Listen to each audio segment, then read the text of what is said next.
Breaking news, Los Angeles Lakers may bagong center na. Bago yan ay pag-usapan muna natin ito.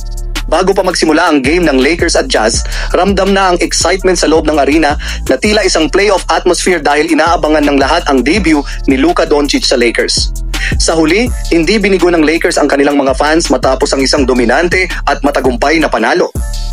Bagamat hindi ito ang pinaka-eksplosibong laro ni Doncic, sapat na ang kanyang kontribusyon upang matulungan ang Lakers na kontrolin ang laban mula simula hanggang dulo. Sa unang quarter pa lang, agad nilang dinomina ang Jazz at nagtala ng 12-point lead. Pagdating ng halftime, lumobo pa ito, dahilan upang mahirapan ng makabalik ang Utah. Naging sandigan ng Lakers ang kanilang mahusay na offense, kung saan pumukol sila ng 54.3% in the field. At nagkaroon ng 7 players na umiskor ng double figures. Malaki rin ang naging epekto ng kanilang depensa sapagkat napilitan ng Utah Jazz na magtala ng 19 na turnovers na nagresulta sa 25 fast break points. Dahil sa panalong ito, umabot na sa 6 na sunod ang kanilang winning streak at bumalik sila sa ika-4 na pwesto sa Western Conference. Isa sa mga nanguna sa panalo ng Lakers ay si LeBron James na muling nagpakita ng all-around performance. Hindi rin nagpaiwan si Austin Reeves na naging steady contributor sa kanyang shooting at playmaking. Samantala, sinamantala naman ni Jackson Hayes ang kanyang pagkakataon sa tabi ni Doncic. Tumapos siya na may 12 points and perfect 6 of 6 shooting, kasabay ng 3 blocks. Gayunpaman, kailangan pa niyang pagbutihin ang kanyang rebounding. Bukod kay Hayes, isa pang naging susi sa panalo ay si Rui Hachimura na naging epektibo sa kanyang role sa tabi ni na James at Doncic. Tumapos siya na may 21 points. Bukod sa kanyang offense, nag-ambag din siya ng 6 rebounds and 2 steals. Dahil sa kanyang kakayahang magbigay ng spacing sa Lakers, asahang magiging mahalaga ang kanyang papel sa mga susunod na laban.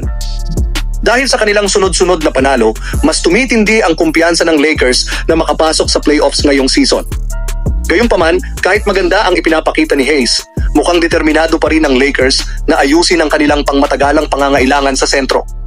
Dahil sa pagka-voided ng trade para kay Williams, napilitan ng team na maghanap ng iba pang posibleng pagpipilian sa posisyon ng sentro. Dahil dyan ay official lang ang nakuha ng Lakers ang kanilang bagong sentro na si Alex Len, isang veteranong big man na kamakailan lamang ay na-trade mula sa Sacramento Kings patungo sa Washington Wizards bago tuluyang ma-wave. Bagamat una nang napabalitang malapit na siyang pumirma sa Indiana Pacers, hindi natuloy ang kasunduan dahilan upang maging available siya sa free agent market. Sa halip na si Len, pinili ng Pacers na bigyan ng 10 araw na kontrata si Jahlil Okafor. Sa kanyang NBA career, naglaro si Len para sa Phoenix Suns, Atlanta Hawks at Sacramento Kings, kung saan nagtala siya ng career averages na 6.7 points, 5.3 rebounds, at halos 1 block per game. Bagamat hindi niya lubos na natugunan ang inaasahang potensyal na sentro, ngunit kinilala pa rin siya bilang isang solidong defensive big man. Para sa Lakers, ang hindi natuloy na deal kay Williams ay isang malaking setback, ngunit ang pagkuha kay Len ay maaaring maging isang practical na hakbang upang mapunan ang kanilang pangangailangan sa posisyon ng sentro. Sa paparating na laban at playoffs, mahalaga para sa team na magkaroon ng isang matibay at maaasahang presensya sa loob ng paint, isang aspeto na maaaring mapunan ng isang veteranong tulad ni Len.